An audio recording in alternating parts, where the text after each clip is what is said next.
Today on Locked On Canadiens, what is wrong with the Laval Rocket? What is wrong with the NHL? All that's coming up in just one moment. You are Locked On Canadiens, your daily podcast on the Montreal Canadiens, part of the Locked On Podcast Network, your team every day.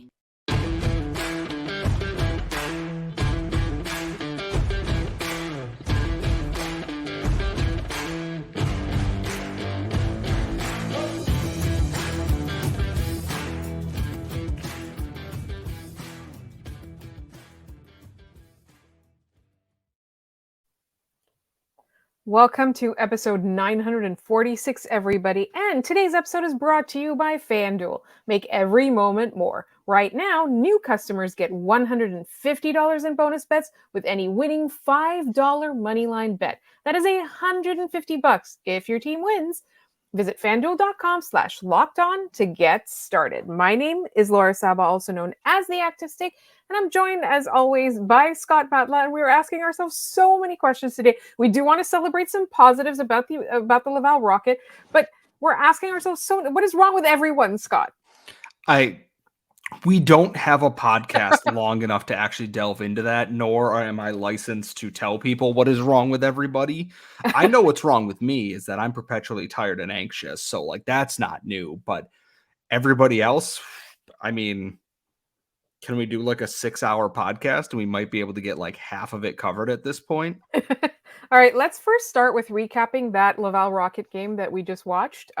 If you're listening to this on Thursday morning, it is the Wednesday night Rocket game. There were some positives, obviously, but the Rocket are struggling. We'll talk about the struggles a little bit later, and then even later in the show, we will talk about the Ottawa Senators. And unfortunately, we currently are we're sympathetic towards them today. Slightly. I'm not going to say that I have a little bit of sympathy, but it's also very funny. So we're going to talk about that in the end of this episode. Let's start with the game. Let's start with Jayden Struble's first goal and the rest of the game. So one, I was surprised that this was his first goal because I thought he had scored prior in one of the other games, but I guess they gave it to, I believe it was Lias Andersson on a deflection there, which, okay. But Jayden Struble's first AHL goal was a beautiful bit of work in that dumped in puck. Brendan Gignac wins a 50-50 battle, gets it to Xavier Simoneau, and Justin in our Eyes on the Prize Slack pointed out Simoneau just didn't turn and whip it on net for a low percentage chance. He had his head up and found Struble open at the point. Struble cuts, walks to the middle, and wires one bar down and in for his first AHL goal. It's great to see that because and we'll talk a lot about other struggles in the other segment there, because so far this year, Jayden Struble has likely been the most consistent and top performing Rocket defenseman, and that maybe there's not as many points there as some of the other ones. He might actually be leading them. I haven't fully looked at the numbers yet, and I probably will tomorrow morning, but he's been playing the most consistent. He's good in the offensive zone. He's been very good defensively, in terms of coverage for a rookie in the AHL. Getting his first goal is a huge bit, just weight off his shoulders there. And I'm glad that he got it. I'm glad it was a beautiful goal because he's deserved that. And I'm hoping that leads to more opportunities for him going forward because he's earned those. Right now, if I'm going through Rocket defensemen, if they're going for call-ups, Jayden Struble's got to be at the top of your list right now. He's been playing far too well to be ignored at the NHL level for long at this point. And I think that's a really positive thing because out of it's been a couple of years that we've been touting the defensemen that the Canadiens have. We've been touting the prospects that we have overall. And anytime one of them pans out, anytime any player on the Laval Rocket gives you the chance to say that sentence is, I don't see him being too far, or, it seems like a no-brainer. Anytime you're able to say something like that about any prospect, it's still a positive. I know, this season is going to be a little bit up and down, but I think one thing that this proves sort of in the last few years is that the Habs are getting better at not squandering draft picks. I'm not ready to call their development a success yet because it hasn't been long enough. But at the very least, it feels to me like they're not wasting those draft picks. They're not squandering them. They're giving them chance to cook. And then once they get to the AHL level or even the NHL level, they seem much better prepared than before.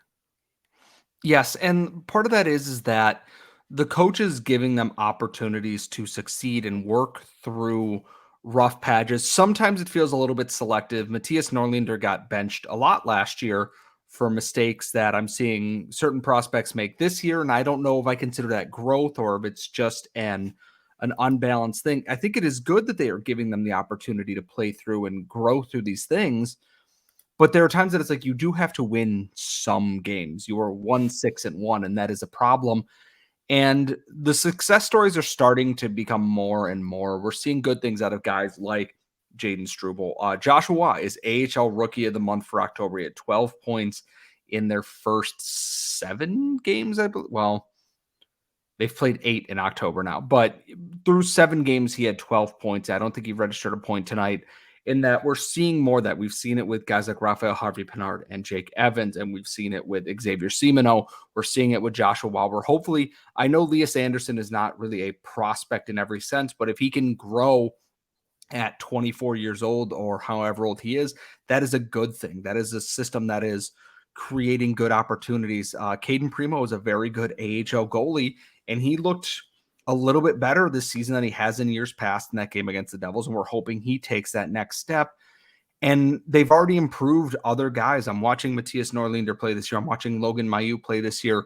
And yes, there are brain farts, but there's so much more growth and leveling out and becoming a more rounded player in there that is good to see in there without quashing what makes them talented players. The results are frustrating. And yes, I get that because this was the game tonight. The Rocket came out and played well in the first period, couldn't get a goal, and then just defensive miscues sink the team.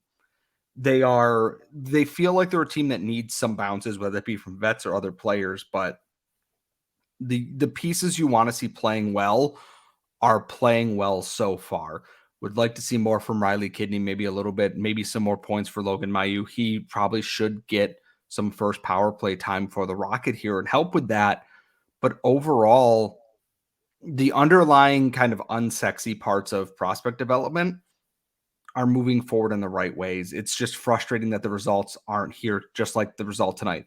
They played well outside of maybe, let's say, 5 minutes of miscues across the game, and they lost 4-1. Sometimes that's the way it goes. And they started slow last year and made the playoffs. But I'm hoping that they just get it in gear at some point here because it hurts to watch a team do the right things and not get rewarded for it. And you never want them to take the wrong lessons away. Like I always think about those losing streaks where the underlying numbers are really solid and the team's in fact quite dominant, but it's the bounces or some sort of, luck aspects of the game that causes them to lose.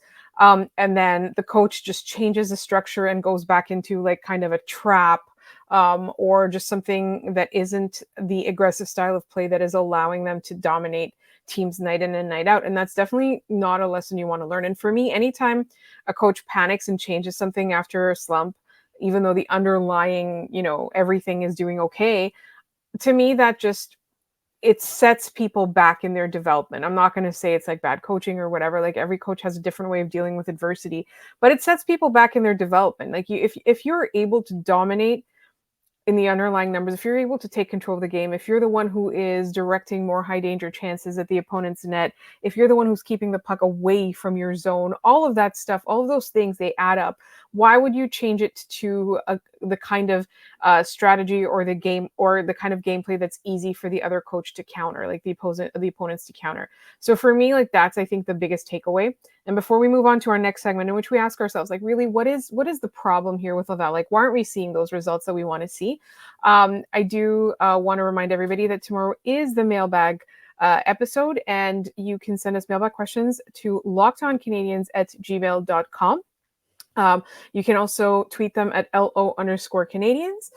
You can leave them in the YouTube comments. Just write mailbag question at the beginning of your comments so you know that it's something that you want us to bring up on the Friday show. And as you know, sometimes mailbag questions spill over to other episodes, but we really enjoyed the last couple of episodes because they were about they were food for thought that you provided us, right? So keep doing that because we really like those discussions. We like having those discussions. You are part of this show. And speaking of, once I get back from my trip, we will be doing live shows. We'll have a schedule for live shows, and you guys will be able to join us. That's all coming as soon as I get back. But in the meantime, we still have this Friday episode to get through before you're rid of me for a week. And in just one moment, we will be talking about what's going on with the Laval Rocket and why. This episode is brought to you by Sleeper. A new NHL season brings all sorts of possibilities. Well, it depends on what team you cheer for. Let's say Cole Caulfield. He could score 50 goals. That's actually within the realm of possibility. But can the Habs actually win the Stanley Cup this year? I don't necessarily think so. But what you can do is you can win big by playing daily fantasy hockey on Sleeper, the official daily fantasy app of the Locked On NHL network. Sleeper is our number one choice for daily fantasy sports and especially daily fantasy hockey because with Sleeper, you can win 100 times your cash in daily fantasy hockey contests. For example, at this point, like I honestly, all my money would go to Cole Caulfield. And we talked yesterday about how Nick Suzuki is finding his game, but it doesn't just have to be the Habs. You know, you can do any other team, any other player. You can play daily fantasy, NFL, NBA, MLB, and college football on Sleeper. All you have to do is, you can pick players like any player you want, somebody like a Crosby, or you can go new. We can talk about any kind of recent player that has been making noise. And all you need to do is record more or less in their Sleeper projections for things like goals, assists, saves, plus minus, or more in a given game. Use promo code LOCKEDONNHL and you will get up to a $100 match on your first deposit. Terms and conditions apply. That's code LOCKEDONNHL. Sleeper's terms of use for details and locational availability. This episode is sponsored by BetterHelp. Anytime you have a situation where you're feeling okay, but there's something that's not adding up. We're getting to the end of the year, the holidays are coming up, but the days are getting shorter, things are getting darker, and sometimes it's natural to just have like a little bit of sadness or anxiety about it. But when you add something new and positive to your life, this can counteract some of those sad feelings. Therapy can be a bright spot amid all the stress and change. Something to look forward to make you feel grounded, and to give you the tools to manage everything going on. I myself have multiple times benefited from therapy in the past, and I do occasionally check in and check in with myself and see if I do need therapy. And whether or not you've had this experience, whether you've been, whether you've had therapy before, if you're thinking of trying, give BetterHelp a try. It's entirely online and it's designed to be convenient, flexible, and suited to your schedule. All you have to do is fill out a brief questionnaire to get matched with a licensed therapist and switch therapists at any time for no additional charge. Find your bright spot this season with BetterHelp. Visit betterhelp.com/lockedon today to get 10% off your first month. That's BetterHelp, HELP.com/lockedon NHL. All right, so Scott, I'm going to ask you a question, and I don't know if you have enough time to explain to me. What is going on with the Laval Rocket? Should we be panicking? Yes and no. I look at 1-6-1 and I go, they're probably better than their record has showed. They are very good at putting up goals for the most part. They've been a very good team at generating shots. It's just on the back end, pieces that they needed to stabilize this defense have not stabilized it in the way they've needed. And with a young goaltender, Jakub Dobish, and Strauss Mann, who is not a regular everyday AHL starter, they are struggling to kind of find that counterbalance there. And if they can sort out, because I watched the game against the Comets on Wednesday night when we were recording this, and they were great. And then the minute they started overthinking things or things got a little bit too chaotic, every bit of knowledge and common sense just out the window. And some of that is inexperience. Some of that is just bad decision making. And it's not just one guy. Jayden Struble's been good. Norlinder and Mailloux have been good. They've all had brain farts as expected with younger players. And someone last year who had stepped up in a big way was William Trudeau, and he was the kind of guy that anchored the defense in all situations. He could be a power play guy. He could play 5-on-5 minutes. He could play the penalty kill. And this year, he is not that guy. Jean-Francois Houle even said after, training camp that he came down and he had a really hard time. He played very well in the preseason. I don't think anyone would dispute that. I said it on this podcast that I thought William Trudeau was playing very well. And then for whatever reason, he just cannot get out of his own way right now in this season. There are passes that he's making that don't go anywhere. There's decision making that doesn't make any sense.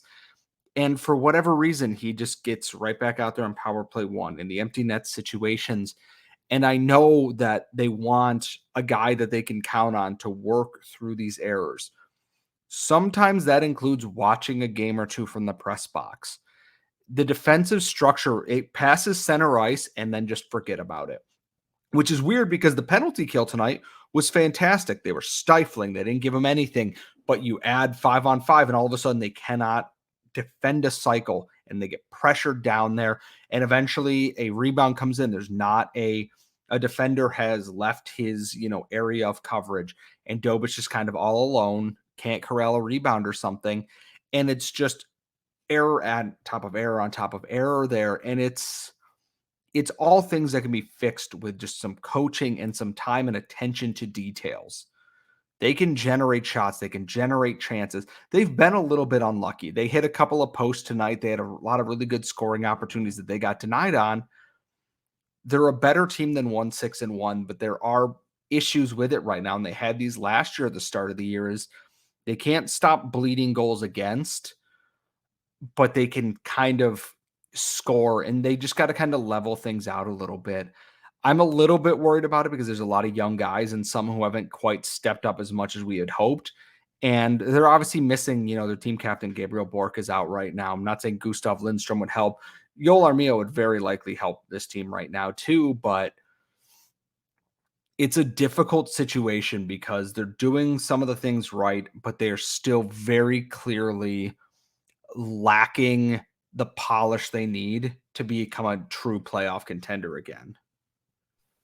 And so do you think experience will help? Because I feel like there's not going to be an opportunity to make really drastic changes.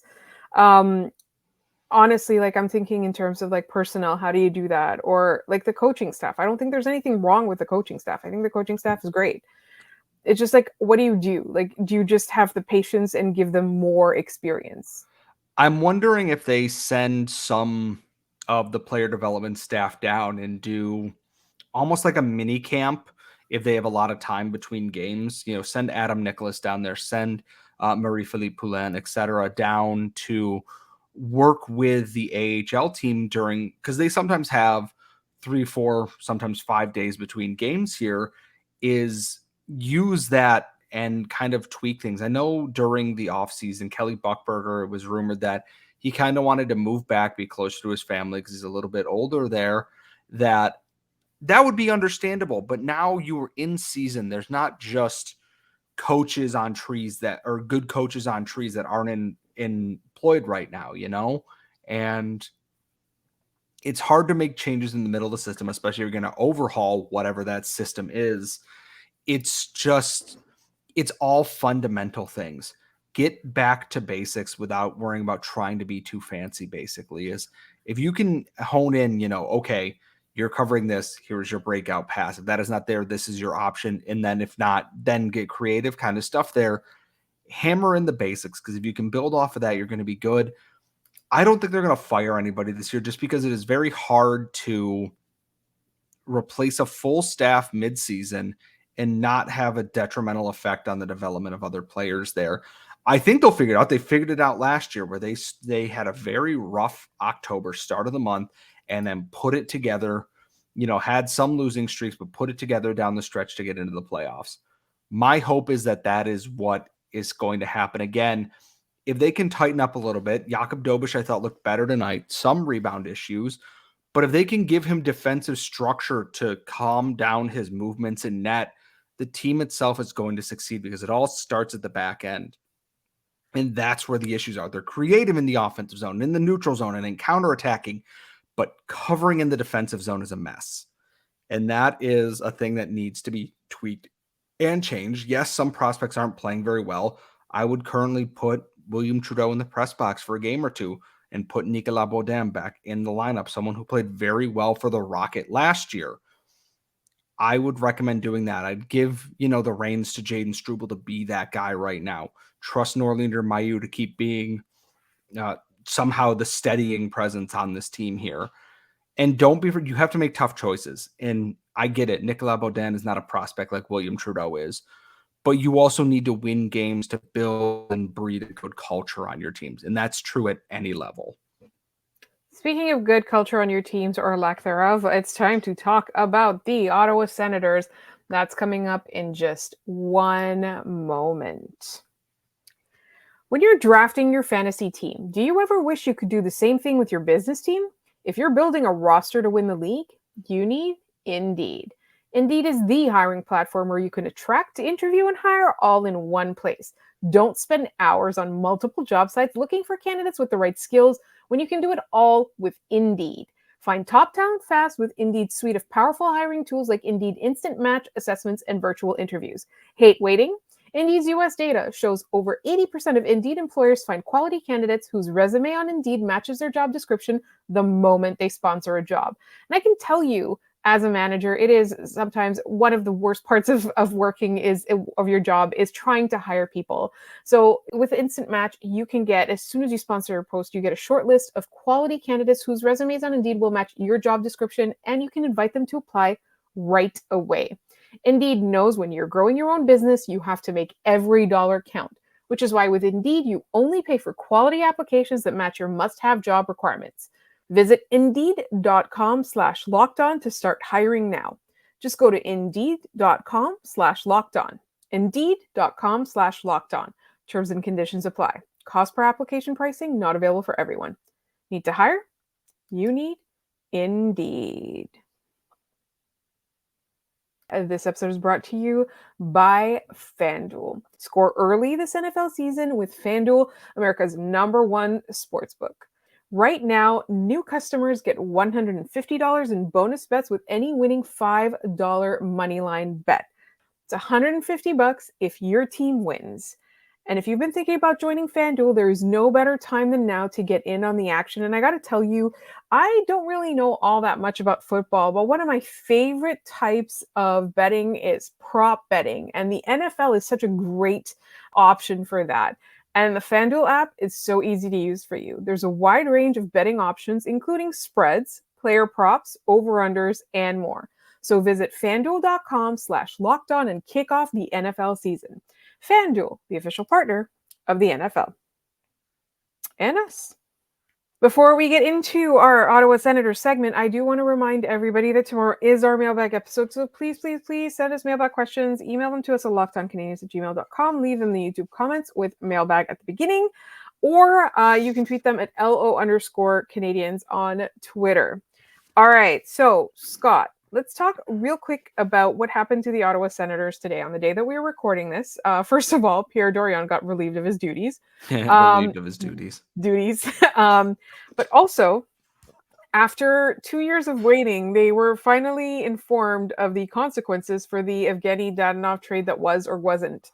So, Scott, I do know that you have a lawyer that you can consult in situations like this. So here's the thing is, because I asked her about this and I was told one thing is that none of this constitutes actual legal advice. This was a hypothetical question, that none of this is actual advice. And if you were the Ottawa Senators listening to this for whatever reason, you cannot legally hold us liable if you screw this up. So what happened today was the Ottawa Senators were docked a first-round pick in either 2024, 2025, or 2026 as a consequence of not informing the Vegas Golden Knights of Evgeny Dadonov's no-trade list when they attempted to trade him to Anaheim 2 years ago. And which, okay, understandable. But the thing is, that trade was made when the owner of the team was still Eugene Melnyk. Pierre Dorion was still the GM at the time. Apparently not informing his new owner about this was the final straw and got Dorion fired, which, oh no. Anyways, And Michael Andlauer, the new owner of the Ottawa Senators, was in front of the microphone today discussing everything at 3:15 in the afternoon today, where he said, we started out good, and then yes. We legally have to remind everybody that Michael Andlauer is a Habs fan every time we talk about him. Yes, he sold his 10% share in the Habs when he went A to go do lifelong this. Habs fan. Yes. Sorry, Former go Hamilton on. Bulldogs owner.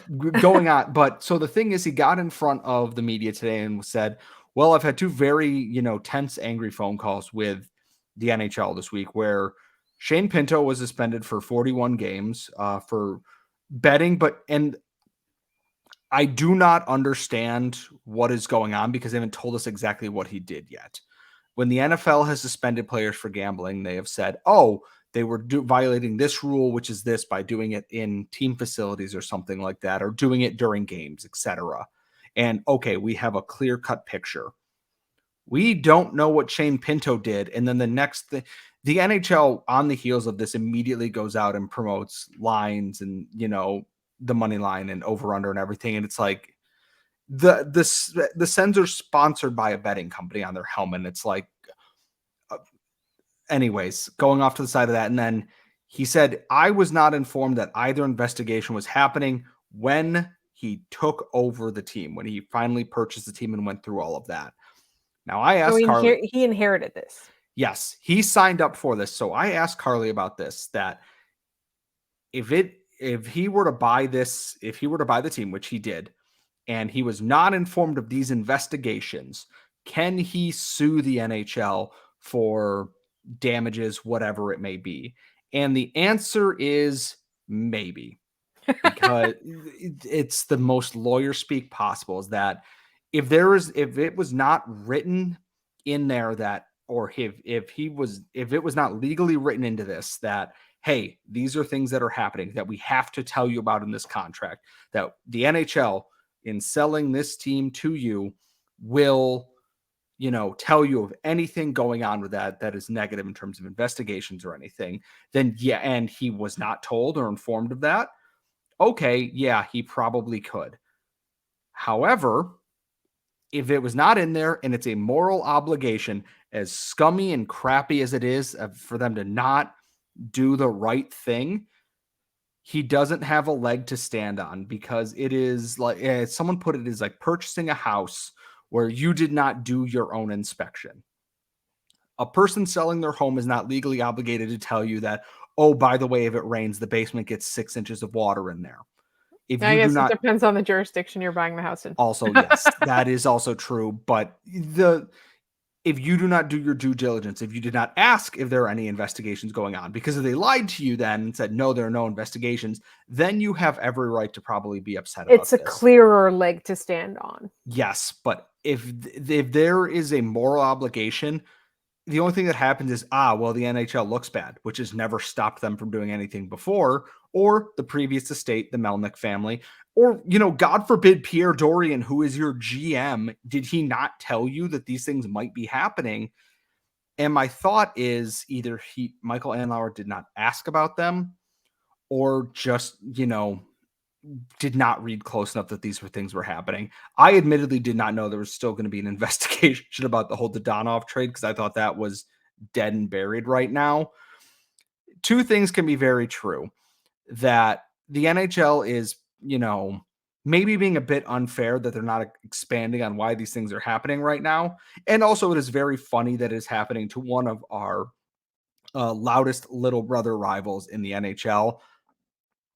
I get why Andlauer is upset, but unless it was written in there that someone has to tell him about these things, all he can do is be mad at himself for maybe not doing a closer investigation at what he was purchasing. If I buy a lemon car that says as is, guess what? I'm getting that car as is, even if it has 3 wheels that don't work and a sunroof that has a baseball-sized hole in it. That's just how it works sometimes. And that's why I was saying at the beginning, the Canadians should learn and have an army of lawyers on staff, or whoever wants to buy them, or. Anyway, we will be covering the Coyotes game and doing a mailbag for our next episode. So please do not forget your mailbag questions. In the meantime, you can subscribe to this podcast wherever you get your podcasts, as well as on YouTube. You can find us on Twitter at LO_Canadians. You can leave comments in the YouTube. You can leave mailbag questions in the YouTube comments. You can email us at LockedOnCanadians at any time that you want, LockedOnCanadians@gmail.com. You can find Scott on Twitter at Scott Matla or any other social media. You can find me on any social media at The Active Stick. Thank you so much for listening, and we will talk to you next time.